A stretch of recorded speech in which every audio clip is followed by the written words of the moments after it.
एक बाप 5 बेटों को तो पाल सकता है, लेकिन 5 बेटे मिलकर एक बाप तुमच्या को पाल सोबत नहीं कोणच सकते। नाही, दोघं बी इस या वीडियो के वयात अंदर नवरा बायको देखिए आप। आंबा जोगायला जाऊन आलो का? हो आम्हाला कोणीच नाही, दोन्हीच आहे.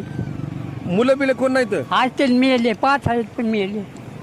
मुलांनी व्हिडिओ बघितल्यावर काय करीत नाहीत माझं. पाटला भेट नाही ती मुलायचं कुठं सांगायला हो. मला थानायला नाही, तुमच्या पाया पडायचं नाही. हो ना. मग काय जरूरत आहे? 5 मुलं आहेत का? 5 आहे. 5 आणि एक पोरगी ही. लेकी पशी चालव आम्ही 4 वर्ष झालं. म्हणजे 5 मुलं असून तुम्हाला सांभाळत नाही तर? मागून खाताव. हं. आईचं ताट आहे. का बरं मुलावाला जेलमध्ये येतो आपण? सांभाळत्या म्हणूनच का? मुलं गजे निघतील म्हणून माहित आहे. बरं 5 मुलं झाल्यावर लय आनंद वाटला असेल की? ते तुम्हाला कसा वाटला तसाच मला बी. तुम्हाला कसा वाटत असेल आता? हो ना, वाटलं मग नाही तसंच वाटतंय. ती व्हिडिओ केला तुमचा हा. काय मुलाने ती बघितलं तर तुमच्या बघू जा का? बघू द्या ना. बघू जा. बरं दूध मनाला बघायला हवा.